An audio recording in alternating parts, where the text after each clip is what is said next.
वाळू माफियांना भिवापूर पोलिसांचा दणका. 2 दिवसात 5 ट्रक जप्त, लाखोंचा मुद्देमाल ताब्यात. भिवापूर तालुक्यातील अवैध वाळू वाहतुकीवर भिवापूर पोलिसांनी मोठी कारवाई करत वाळू माफियांना जबरदस्त धक्का दिला आहे. नवनियुक्त ठाणेदार रवींद्र मस्कर यांनी पदभार स्वीकारताच अवघ्या 2 दिवसात 5 ट्रक जप्त करून लाखोंचा मुद्देमाल ताब्यात घेतला आहे.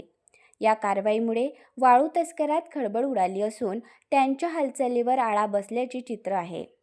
मिळालेल्या माहितीनुसार शनिवारी सकाळी उमरेड-भिसी मार्गावर पोलिसांनी सापळा रचत अवैधरित्या वाळू वाहतूक करणारा ट्रक जप्त केला. त्यानंतर रविवारी भिवापूर-उमरेड मार्गावर सलग कारवाया करत आणखी 4 ट्रक जप्त केले. या सर्व वाहतुकांमधून चोरीच्या वाळूची वाहतूक केली जात असल्याचे निष्पन्न झाले. या प्रकरणी ट्रक चालकासह मालकावर गुन्हे दाखल करण्यात आले असून पुढील तपास सुरू आहे.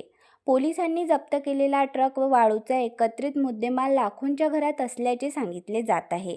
दरम्यान माजी ठाणेदार जयप्रकाश निर्मल यांच्या कार्यकाळातही वाळू माफियांवर कठोर कारवाया होत होत्या.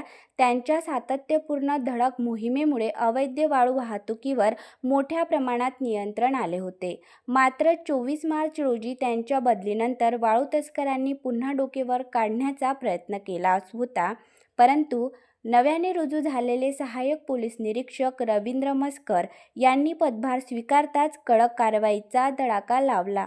माफियांचे मनसुबे उधळून लावले. त्यांच्या या आक्रमक भूमिकेमुळे वाळू तस्करांमध्ये भीतीचे वातावरण निर्माण झाले असून अवैध वाहतुकीवर पुन्हा एकदा लगाम बसण्याची चिन्ह दिसत आहे.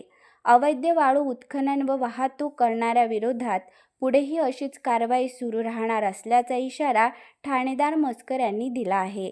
ब्युरो रिपोर्ट, बर्फातील ज्वाला न्यूज, पवनी, भंडारा.